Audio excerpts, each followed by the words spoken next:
Hello and welcome to another episode of Using the Can-Am at the Crystal Pig Hunt Club. I'm Chuck Zimmerman. I'm going to be joined with my brother Paul here in a moment. We're going to talk about this Defender we've got out here. This has been an awesome vehicle, and I'll tell you what, we've got, I don't know, at least a half a dozen members of the club who have had a chance to drive and be driven, and I'll tell you what, they're loving it. In fact, I think it might be their favorite vehicle out here. So we're going to talk about it a little bit more, let you know what we think. So back here from the Crystal Pig Hunt Club, I've got with me brother Paul, and we've got the Can-Am Defender. We're nearing the end of the season, so this thing has done yeoman's work out here. As you can see, we're kind of on an incline about like this right now, and this thing really doesn't care, frankly. So Paul, what is it you think you like best about this experience so far? We've been fortunate enough to drive a lot of different vehicles through the years as we evaluated them and got some great experience with them. I would have to say that I'm biased. This has been my favorite UTV that we've had, period. And I say that, and I could give you a bunch of reasons why, but I think the biggest reason is that it just all comes together, and it's been the most fun, the most useful. Every time I've needed it to do something, it had the ability to do it, and I've done a lot of stuff. You said the yeoman's work of a deer season. I've taken advantage in so many ways. I've carried trash, I've carried firewood, I've loaded deer, hogs, I have, what else? There's been a lot of stuff in the bed. We've pulled some deer up the hill with the winch. One of the things that impressed me most is the inside cab room. I mean, I'm not as big as Paul. I'm just, a little bit smaller than that. But, today I had to open the door, pull myself in there, and get down on my seat. And you know what? There was so much room, and it was comfortable. And not to mention any other names or whatever, but there's been a few times when it's kind of like, okay, I've banged my knee, I've banged my hip or whatever, because the seats just don't have that much room in them. So I love the cab room on this thing. I love the fact that you can get in this thing and it doesn't sound like a sewing machine. Yeah. You got some power in there, or so you can blower either. Or a leaf blower. You can feel like a manly man and going up slippery hills, and I just have never had a problem with where I felt like I wasn't going to make it back. Are you sure we can go back up this hill? Yeah, I think we can. And just the utility parts of it. I will tell you, the only thing that I have not been super impressed with has just been the fact that it's got a soft top. I think if I were, when I go to purchase one of these, mine's going to have hard top. It stays that way. Or that you can take off and on.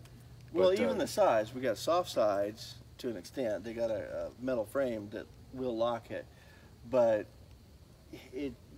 there have been some issues with that. Although it's nice to have not only a windshield, but to have a cab, because we've been in some not real good weather too. We've been in some snow, we've been in some sleet, we've been in some very cold rain, and it's been awful nice to have a top on it. But by the same token, the flexibility of having this soft top, it looks hard right here, but it's behind here that it's like a real heavy canvas. Yeah. The nice thing about this has been that we've also been out on some days when it was, 95 degrees. And we just take it all off. Took the top off, and it takes about 3 seconds. So the flexibility has really been nice, but it's just the utility. And I guess it's the ground clearance is pretty good, and I feel like it's a wide, and wide enough base that we get places that there's just no concern about making it through it, but it's also not so big that you get in trouble if you're in some tight spots. And I got to say, we're not really concerned about miles per gallon. I'm just going to say. But you know what? You put gas in it, and it doesn't. The gas is there. It go for a long time. It runs a lot on a tank of gas. I've been amazed at that. But there are tight spots out there because by definition, the woods are the woods, and there's trees in the forest. So there have been times I've been glad that it was short. The bed on this has the tilt feature, which has been great. But I've also really enjoyed those panels that are in the back.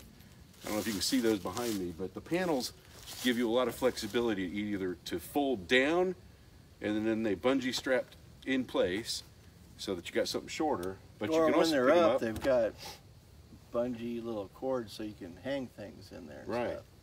Well, and there's a whole hanging system, which I'm assuming you could probably get as many Right. accessories as you want to connect to that, to have extra hooks. But you can hang things up. You know, we did a machete.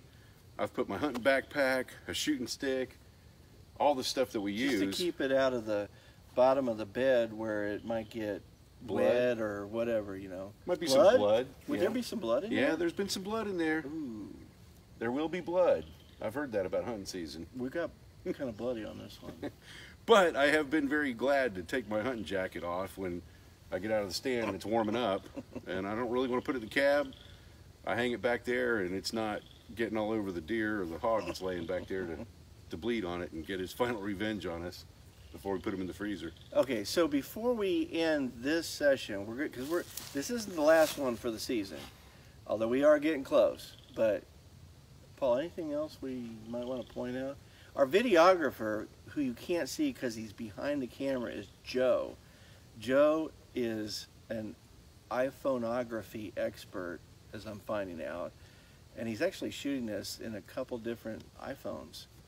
Because that's just the way he is. Let's make Joe come over here. Okay, Joe, come on over here. Come on, and show Joe. yourself. Because Joe is a young deer slayer. And I mean to tell you, he has killed some deer. He's made his dad proud, but his brothers too, for that matter, you know.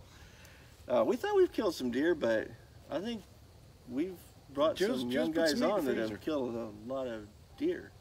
Well, you know, and Chuck mentioned that he's not as big as me, and we know what he's talking about.